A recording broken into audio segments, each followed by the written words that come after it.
"You said there wasn't space for my baby's crib," I told my mom, my voice shaking as I stood in the doorway. My sister didn't even look guilty. She just bounced on her toes and sang, "Aw, look, Biscuit loves his new changing table." Because that's what I was staring at. A full nursery, pastel walls, a tiny white dresser, a rocking chair, a mobile hanging over, yes, an expensive dog bed shaped like a cloud. And my mom smiled like she'd just won a design award. I swear, in that second, something snapped in me so cleanly, it felt like a string being cut. And I didn't know yet that what I did next would blow up my entire family. But to understand how I ended up standing in a nursery for a dog while my actual baby slept in a cardboard box at my apartment, let me take you back. You ever grow up in a house where you're always the responsible one? The one who does everything right and somehow that becomes the reason you get treated the worst? Yeah, that was me. My mom, Marilyn, loved to tell people she had 2 daughters, 2 blessings. But in our house, there were 2 roles. There was my sister, Lacey, our golden child, who could spill juice on the carpet and get kissed on the forehead. And there was me, Renee, who could get straight A's, a scholarship, a job, and still get, "That's nice, but can you drive your sister to her appointment?" If you were in my shoes, what would you have done? Because I spent years thinking if I just stayed calm, stayed helpful, stayed easy, one day they'd finally see me. Spoiler, they didn't. Lacey was the kind of person who walked through life like the world was a free sample station.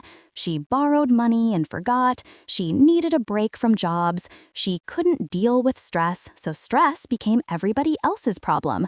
And my mom acted like that was charming. "She's sensitive," my mom would say. "She feels things deeply." Meanwhile, when I felt things deeply, I got called dramatic.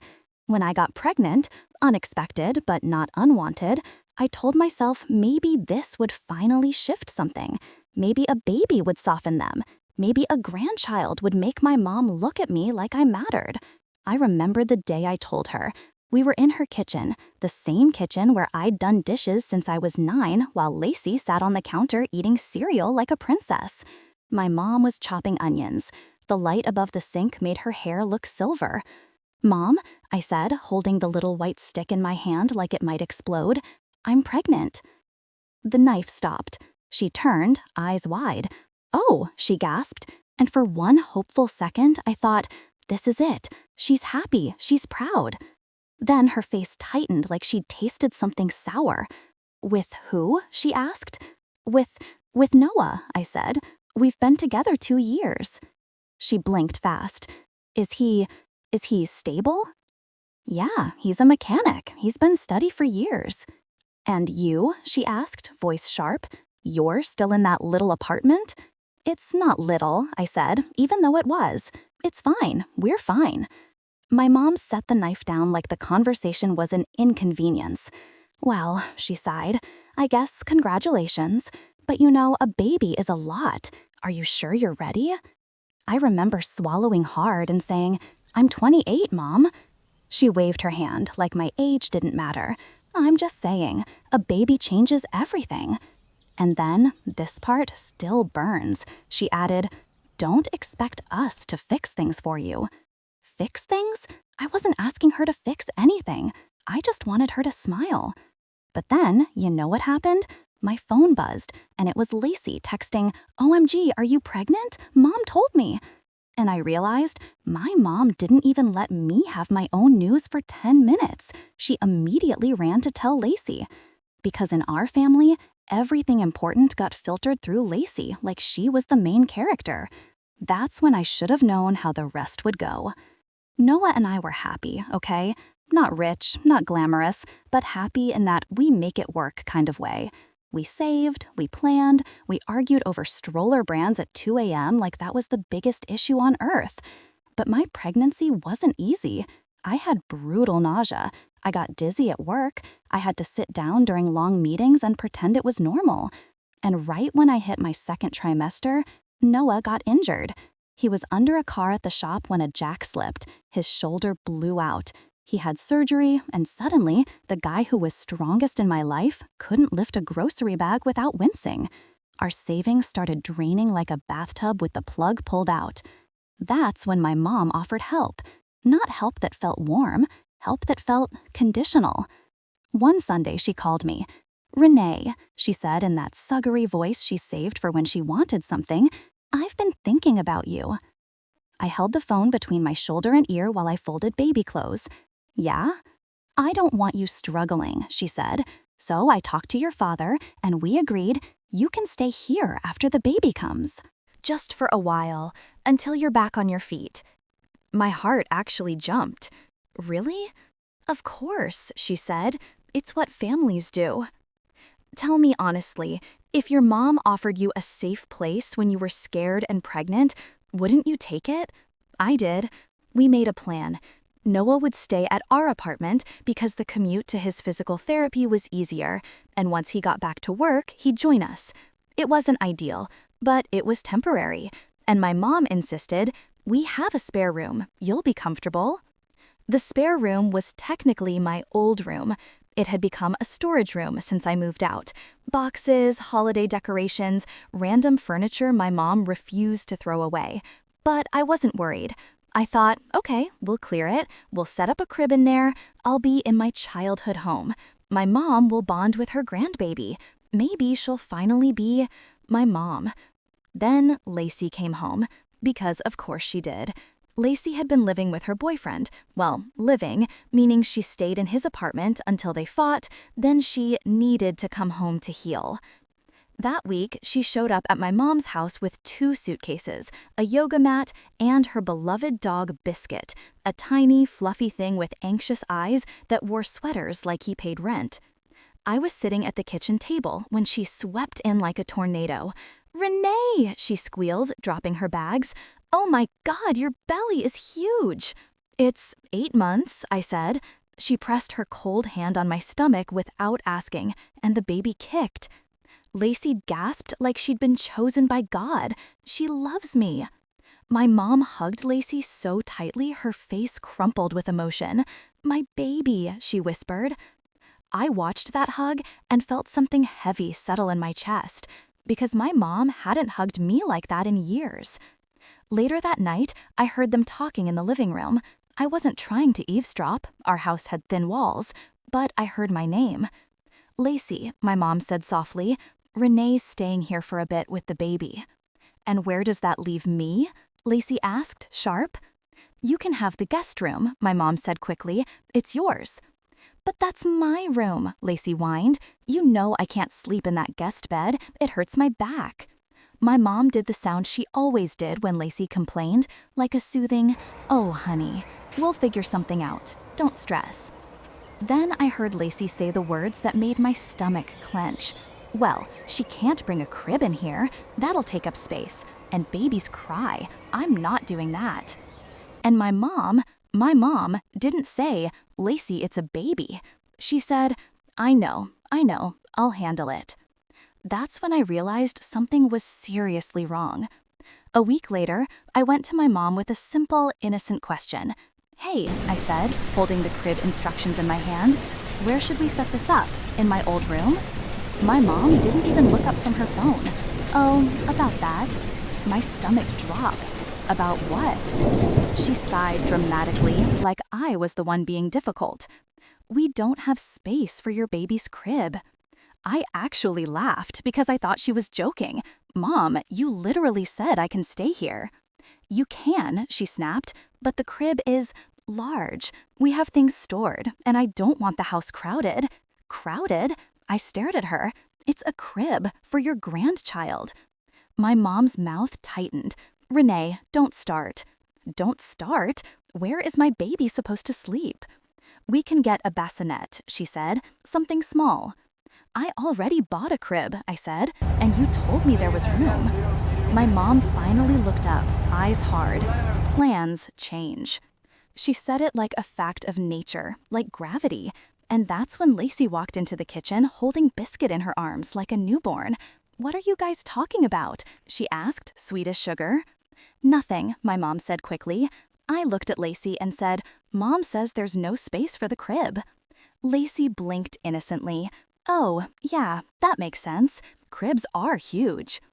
I waited for her to say, "But we'll make it work." I waited for empathy. Instead, she kissed Biscuit's head and went, "Anyway, Mom, did you order the wallpaper samples?" Wallpaper samples? My mom's face softened. "They should arrive tomorrow." I tilted my head. Wallpaper for what? They both froze, just for a fraction of a second. Then Lacey smiled too brightly. "Oh, it's nothing, just a little project." My mom rushed in. "It's not important. Renee, please, can we not make everything a fight?" Everything? I felt like I was being told my baby was an inconvenience. I went back to my room, sat on the bed, and stared at the crib box like it was mocking me. And I texted Noah. "They said there's no room for the crib." He replied instantly. "What? I thought that was the whole point." I typed, "I don't know. Mom says plans change." Noah called me immediately. "Ren," he said, voice tight, "if they won't let you set up the crib, you can come back here." "We can't," I whispered. "We can barely pay rent this month." There was a pause. Then he said, "I'll figure something out." And that's the thing about Noah. When he said he would figure something out, I believed him. But I was tired. I was 8 months pregnant, swollen ankles, heartburn, sleeping on a bed that felt like springs, and guilt. I didn't want another battle. So for a moment, I tried to swallow it. I tried to be the easy one again. I bought a bassinet, a cheap one because money was tight, and I told myself, it's temporary. But then the wallpaper samples arrived, and I didn't mean to see them. I was carrying laundry down the hallway when Lacey's door cracked open and I caught a glimpse. Pastel pink, soft gray, little stars. I stopped, laundry basket in my arms, and my heart started pounding. Why did a grown woman need star wallpaper? Then I heard Lacey squeal, "This one is perfect for the nursery." Nursery? My hands went cold. I backed away slowly like I'd just stepped near a snake. That night, I couldn't sleep. I stared at the ceiling and thought, there's no room for my baby's crib, but there's room for a nursery? I told myself I was overreacting. I told myself maybe Lacey meant nursery as a joke, like for plants. But deep down, I knew. I knew in the way you know when something is rotten, even if it looks fine on the outside. So I did something I'd never done before. I stopped asking, and I started watching. Over the next week, boxes started showing up, Amazon packages, big ones, a chair, a dresser, little decorative bins. Every time I asked my mom about it, she brushed me off. "It's Lacey's money," she'd say. "It's her space." Her space, like my baby wasn't a person, like I was a squatter. Then, 2 weeks before my due date, my mom called a family meeting. That alone should have scared me. We sat in the living room, me on the couch with my hands on my belly, Lacey curled up in the armchair with Biscuit in her lap, my mom standing like a judge. "I need to set some boundaries," my mom said. I blinked. "Boundaries for what?" "For when the baby comes," she said. "We need peace in this house." I waited. My mom pointed at me. "No crying at night." I stared at her. "What?" "No crying at night," she repeated, serious. "Lacey needs her sleep." Lacey nodded solemnly like she was signing a treaty. My mouth opened, then closed. "Babies cry at night, Mom." "Well," my mom snapped, "then you'll have to manage it." "How?" I asked, feeling my voice rise. "With what? A mute button?" My mom ignored the sarcasm. "Also, no baby things in the common areas. I don't want the living room full of toys and equipment." "I'm not bringing toys," I said. "It's a newborn." "And," she continued, like she had a list, "you need to keep your stuff contained. Your room only." I could feel tears burning. So I'm confined to my room? My mom threw her hands up. Why do you always twist things? Lacey leaned forward, voice dripping sympathy. Renee, we're just trying to make it comfortable for everyone. Comfortable? I looked at Biscuit, wearing a tiny sweater that probably cost more than my bassinet. I said quietly, "Is this about space, or is this about me?" Silence. My mom's eyes flashed. "Don't make this personal." "It is personal," I said, my heart pounding. "It's my baby." My mom's voice turned cold. "Then maybe you should have planned better." That sentence hit me like a slap. You know that feeling where the air gets sucked out of the room, like you're underwater? That was me. I stood up slowly, my hands trembling. "I did plan," I said. "I planned. And when things got hard, you offered help. I didn't beg you." My mom pointed toward the hallway. "Then go back to your apartment if you don't like it." Lacey smirked. It was quick, but I saw it. Like she'd won. "Tell me, what would you have done?" Because I wanted to scream. I wanted to throw something. But instead, I did what I always did. I swallowed it. I walked back to my room, and that night, I cried into my pillow as quietly as I could, so I wouldn't disturb Lacey. 2 days later, I got a call from my landlord.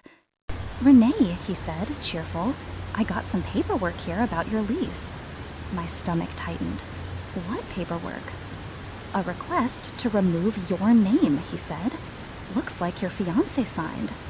My heart dropped. "Noah did what?" "He's transferring it. Says you'll be moving." I couldn't breathe. I called Noah immediately, my hands shaking so hard I almost dropped the phone. "Noah," I said when he answered, "why was there paperwork to remove my name from the lease?" He sounded tired. "Because I'm ending it." "What?" I whispered. "I'm breaking the lease," he said. "I found something." My world tilted. "Found what?" There was a pause. Then he said, "A way out." I didn't understand. "Noah, we can't just... There are fees." "I know," he said calmly. "Ren, listen. I've been quiet because I didn't want to stress you. But your mom's house isn't safe for you. Not emotionally, not practically. And I'm done letting them treat you like this." My throat tightened.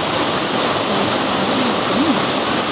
"I'm saying I bought us a house." "I refuse." "What?" "I bought us a house." I laughed, but not this. "No, you can't," he said, "because my uncle left me something. Remember my Uncle Bill who passed last year? I told you it was a small thing. It wasn't." My mouth went dry. "Why didn't you tell me?" "Because I didn't want it to change us," he said, "and because I was still sorting legal stuff. But it came through, and I used it. Down payment, everything. I was waiting until it was official before I told you." I sank onto the bed, dizzy. "You bought a house while your shoulder was injured without telling me?" "I did," he said softly, "and I know you're probably mad, but I needed you to focus on the baby, not finances, and I needed to act fast." My eyes filled with tears. "Where is it?" 15 minutes from your mom's," he said. "Quiet street, 2 bedrooms, sunlight, a yard. Ren, there's room for a crib. There's room for you." I put my hand over my belly and whispered, "Oh my God." Then Noah said, "And before you ask, no, your mom doesn't know. No one knows. Yet." That word "yet" sent a weird chill down my spine. "Noah," I said slowly, "why yet?" He hesitated. "Because I think there's something else going on. Something with your mom. And I want you to see it with your own eyes, so you stop doubting yourself." My stomach clenched. "See what?" He said, "Promise me you'll check that project Lacey's doing." the one with the wallpaper. My heart pounded. You think it's for a nursery? I don't think, he said.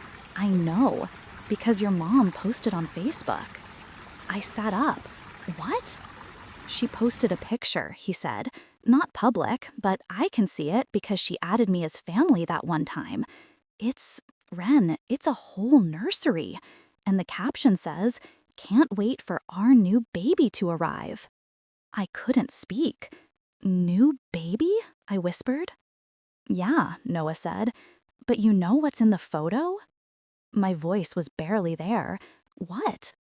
A framed picture of Biscuit, Noah said, in the crib. My hands went numb.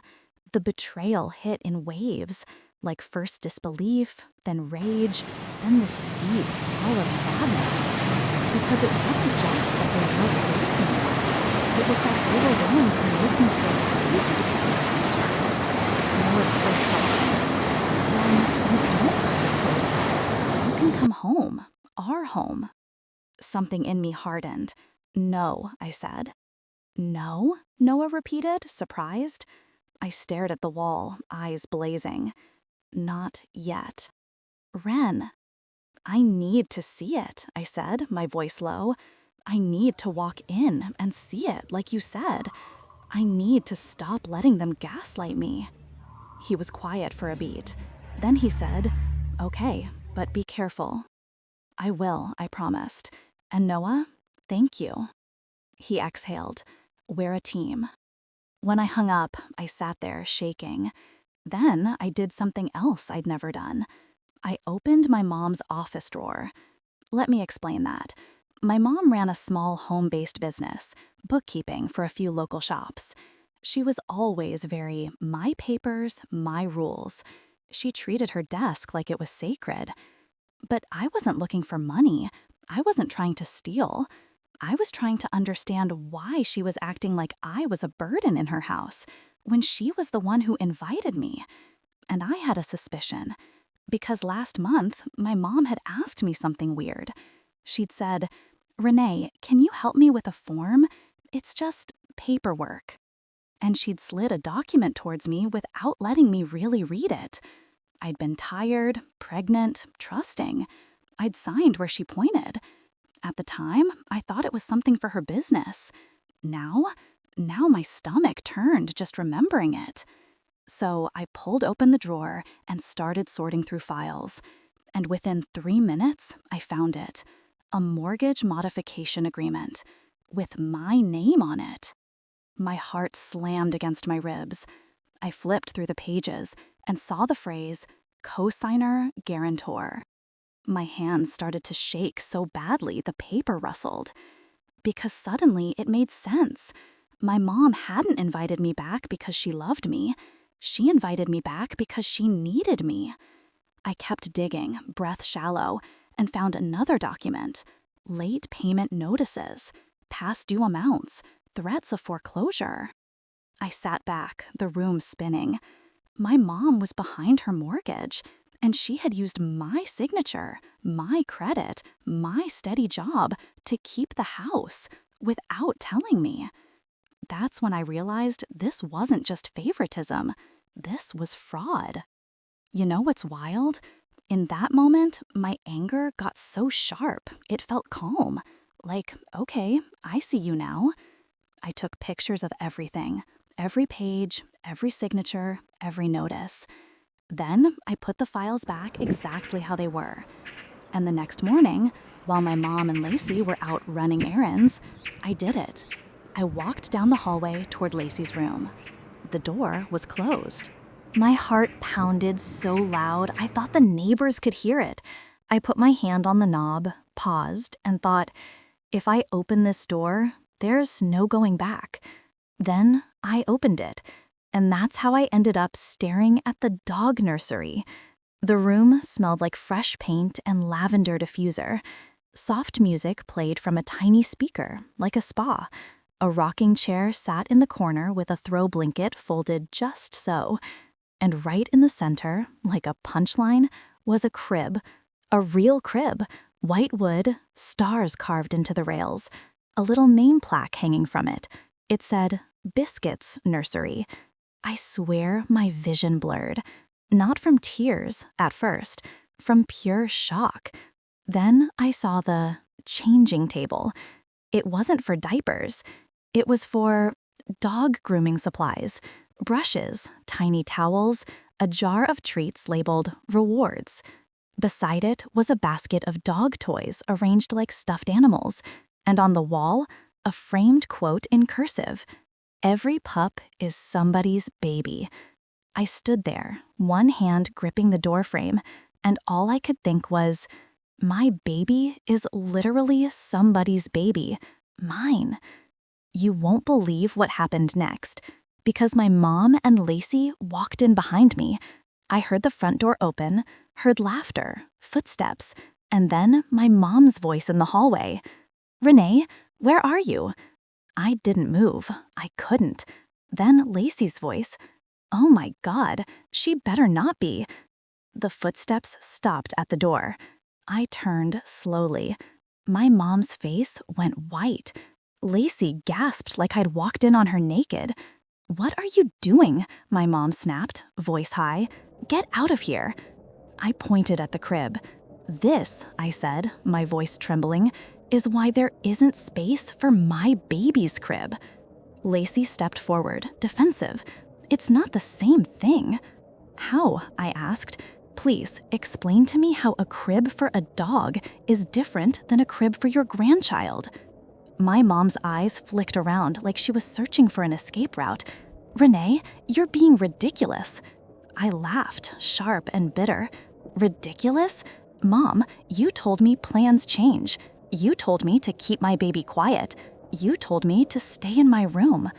Lacey crossed her arms. It's Biscuit's comfort. He has anxiety.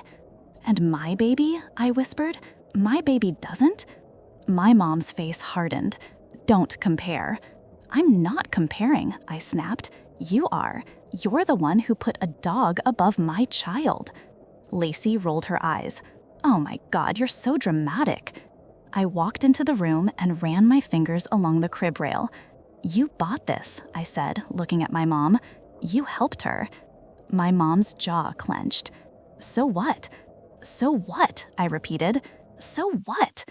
I could feel the baby moving inside me, like she felt my anger. My mom raised her chin. Lacey needs support right now. I stared. Support? For what?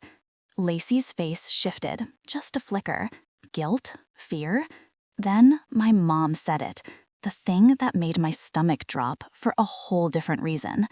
Lacey's going through something, my mom said. Lacey snapped, Mom. My eyes narrowed. What is she going through? My mom ignored Lacey. She's not ready to talk about it. I took a step closer. Talk about what? Lacey's voice turned icy. Get out of my room. Not until you tell me why this dog has a nursery, I said, my voice shaking, when you told me my baby can't even have a crib. My mom's eyes flashed. Because you're temporary, she blurted. Silence. The words hung there like smoke. I felt like I'd been slapped again. Temporary? My mom immediately tried to fix it. I mean, your stay is temporary. We didn't want to rearrange the whole house for a short-term situation. I stared at her. So you rearranged it for a dog? Lacey threw her hands up. Biscuit lives here. And my baby? I whispered. My mom's face hardened. Don't compare. I'm not comparing, I snapped. You are. You're the one who put a dog above my child. Lacey rolled her eyes. Oh my God, you're so dramatic. I walked into the room and ran my fingers along the crib rail. You bought this, I said, looking at my mom. You helped her. My mom's jaw clenched. So what? So what? I repeated, louder. So what? I could feel the baby moving inside me, like she felt my anger. My mom raised her chin. Lacey needs support right now. I stared. Support? For what? Lacey's face shifted, just a flicker. Guilt? Fear? Then my mom said it. The thing that made my stomach drop for a whole different reason. Lacey's going through something, my mom said. Lacey snapped, "Mom." My eyes narrowed. What is she going through? My mom ignored Lacey. She's not ready to talk about it. I took a step closer. Talk about what? Lacey's voice turned icy. Get out of my room. Not until you tell me why this dog has a nursery, I said, my voice shaking, when you told me my baby can't even have a crib. My mom's eyes flashed. Because you're temporary, she blurted. Silence. The words hung there like smoke. I felt like I'd been slapped again. Temporary? My mom immediately tried to fix it. I mean, your stay is temporary. We didn't want to rearrange the whole house for a short-term situation. I stared at her. So you rearranged it for a dog? Lacey threw her hands up. Biscuit lives here. And my baby? I whispered. My mom stepped forward, voice cold. Renee, if you're going to be ungrateful, you can leave. There it was. Not love, not family, a threat. And I almost crumbled. I almost did the old thing where I apologized just to stop the conflict.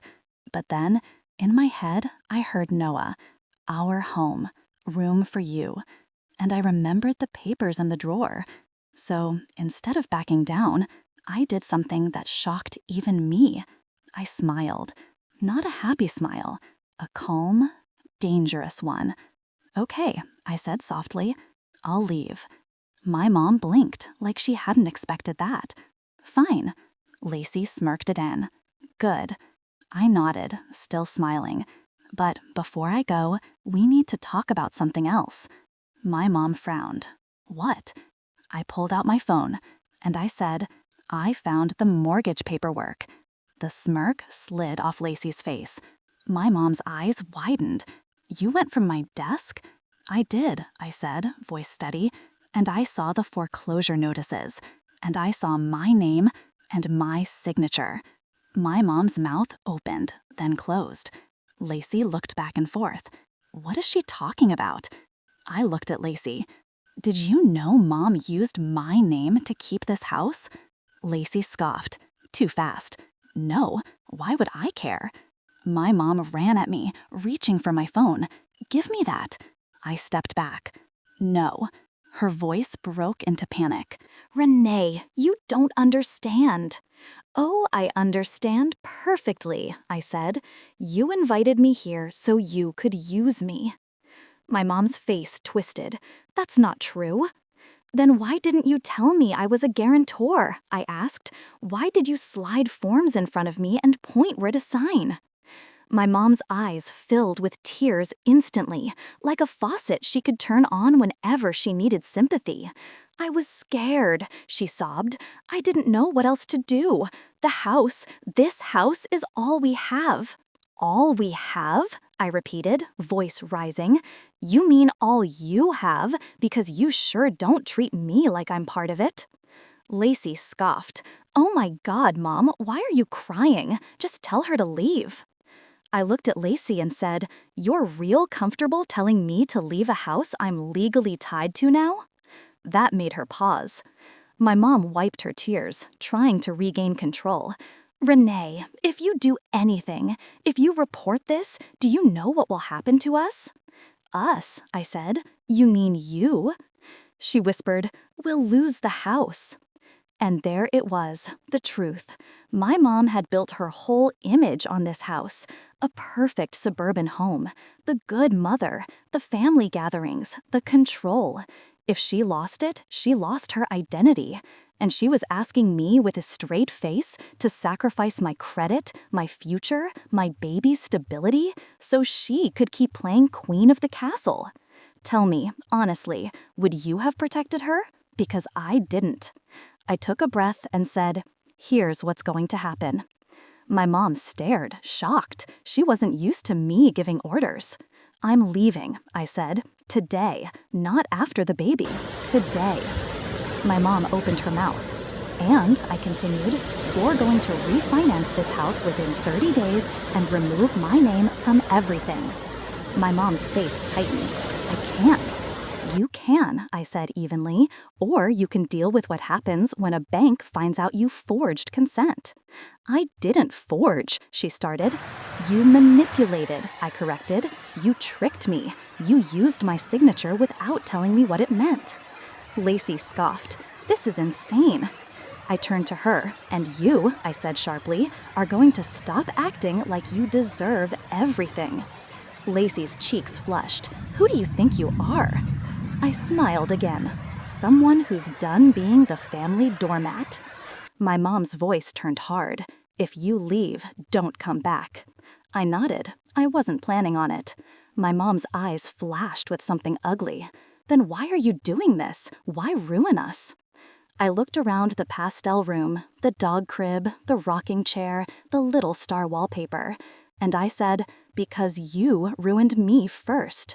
Quietly, for years. For a moment, nobody spoke. Then my mom hissed, "You're bluffing. You won't do anything. You never do." That's when I held up my phone and showed her the pictures. Her face drained of color. Lacey's eyes widened. "Mom, what did you do?" My mom looked at Lacey, desperate. "It was for you," she whispered. "I did it for you." Lacey blinked. "For me?" My mom's voice cracked. "You needed the house. You needed stability. You needed—" Lacey snapped. "I needed you to pay my credit card bill, not commit fraud." And I swear, I almost laughed, because even Lacey had limits, just not moral ones, convenience ones. My mom turned back to me. "Renee," she begged, "please, think about the baby. You can't afford to fight me." I leaned in, voice low. "You're right, I can't afford to fight." Then I added, "That's why I'm not fighting. I'm leaving, and you're fixing what you did. Or the bank will." My mom's eyes narrowed. "You wouldn't?" I took another breath and said the final piece. "Noah bought us a house," I said. The room went dead silent. Lacey's mouth fell open. "He did what?" My mom whispered, That's not possible." "It is," I said. "We move in tomorrow. There's room for a crib. There's room for my baby to cry at night without being treated like an intruder." My mom looked like she was collapsing inside. "You're abandoning us." I stared at her. "No, I'm saving myself." And then, this part still makes my skin crawl, my mom's voice turned icy. "If you leave," she said, "don't expect anything from me. No help, no support, nothing." I nodded. I already wasn't getting anything. Then I turned and walked out of the dog nursery. I didn't slam the door. I didn't scream. I didn't cry in front of them. I walked to my room, packed 2 bags, and called Noah. When he answered, I said, "I saw it." He didn't ask what. He just said, softly, "Come home." I left that house with my bags in my hands, my belly heavy, my heart pounding.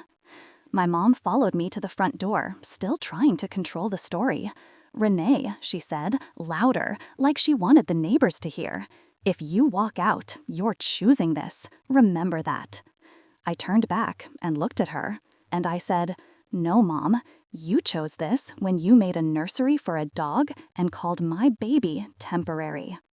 Lacey stood behind her, clutching Biscuit like a shield. And then I walked out into the cold air. The next day, Noah helped me into our new house. It wasn't a mansion, but it was ours. The living room smelled like fresh wood and paint.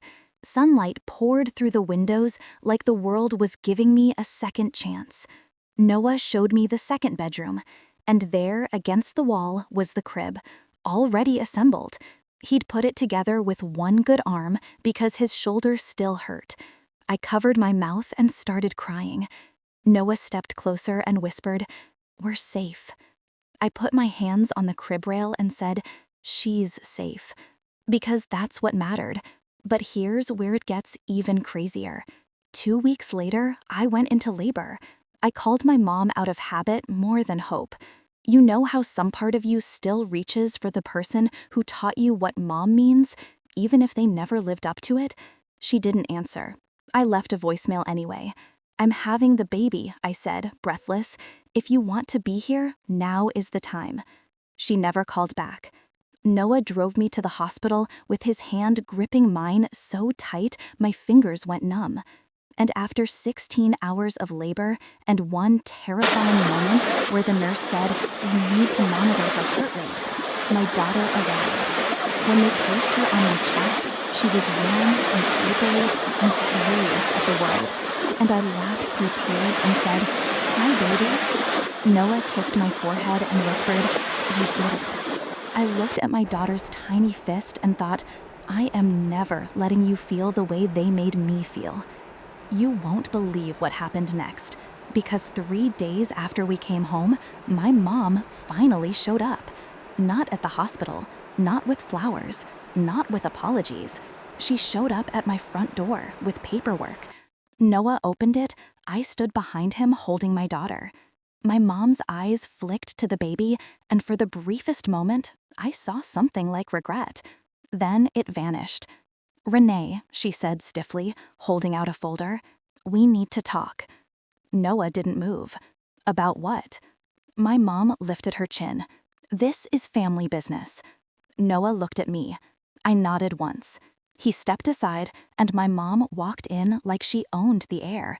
She glanced around the living room, the sunlight, the calm, and you could see it hit her. This place was nicer than she expected. Not flashy, but stable, peaceful. That threatened her. She held out the folder again. "Sign this," she demanded. "It's a release." I stared. A release for what? "So you can't come after me," she said. "You got what you wanted. You left. Now sign so I'm protected." I laughed, soft and incredulous. "You came here to protect yourself?" My mom's eyes narrowed. "Don't be smug." Noah's voice was calm but lethal. "Marilyn, you used Renee's name on legal documents without informed consent. If anything, she's the one who needs protection." My mom snapped, "Stay out of this." Noah didn't flinch. "Not happening." My mom turned back to me, voice turning syrupy again. "Renee, please, let's just move on. You have your little family now. Let us have our home." "Our home," I echoed. And I realized something. The house wasn't home to her. It was leverage. It was status. It was control. I looked down at my daughter, sleeping peacefully, and then I looked at my mom, and I said, "No." My mom's face twisted. "No? No," I repeated. "I'm not signing anything. You don't get to use me and then demand I protect you from consequences." Her eyes flashed. "Then I'll lose the house." I tilted my head. "Then refinance and remove my name. Like I said." My mom's voice cracked into anger. "I can't. Do you know what the bank said? They said my credit isn't enough without you." And there it was, the full truth. She needed me, and she hated me for it. Lacey suddenly appeared behind my mom, like she'd been waiting in the car. She stepped in, looking exhausted and irritated. "This is taking forever," Lacey whined, then spotted the baby. "Oh, so that's her." I felt Noah tense beside me. Lacey stared at my daughter like she was evaluating a product. "She's small." I didn't answer. Lacey turned to my mom. "Did you get her to sign?" My mom hissed. "Not yet." Lacey rolled her eyes. "Renee, seriously? You're going to ruin Mom's life over this? Just sign. It's not a big deal." I stared at her, stunned. "Not a big deal? You built a nursery for your dog." Lacey scoffed. "Biscuit is my emotional support. He's family." "And my baby?" I asked, my voice low. "Was she family when you said cribs are huge?" Lacey crossed her arms. "You're always jealous." Jealous? That word. Jealous of what? Being treated like a burden? Being used as a cosigner? I took a breath and said, "You want me to be the villain so you don't have to look at what you've done." Lacey snapped. "What have I done?" I looked at my mom. "Tell her," I said. My mom went rigid. Lacey frowned. "Tell me what?" I smiled slightly, because I'd already done my homework. Remember those pictures I took? I'd sent them to a legal aid clinic. I'd spoken to a lawyer. Not to destroy them, at least not at first, but to understand my options. And the lawyer said something that changed everything. Renee, she'd told me, if your signature is on that mortgage modification, you have rights and leverage. Leverage? So I looked at Lacey and said, Mom didn't just ask for help. She used my name to stop the bank from taking the house because she's been covering your expenses. Lacey blanked. What? I continued, calm and clear. Your credit cards, your errands, your projects, even your dog nursery. Mom's finances are drowning Lacey, and she hid it from you and from me.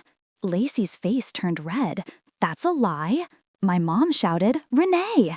I pulled out my phone and opened the photos. Want receipts? I asked.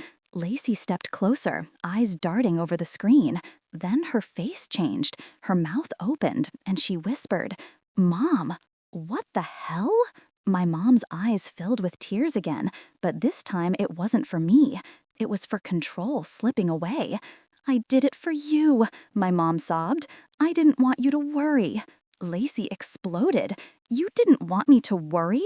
You put the house at risk because you keep paying for my life? My mom grabbed her arm. Lacey, please.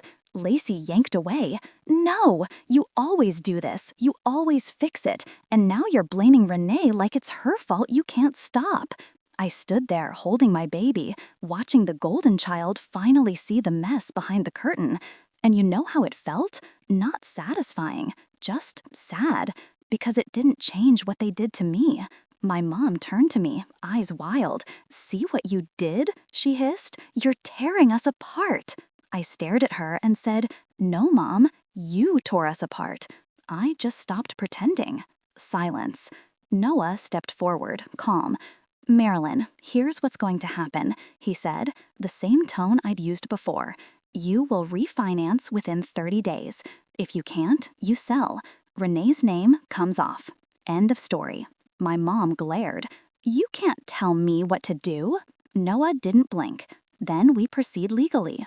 My mom's face crumpled. You'd really do that to your own mother?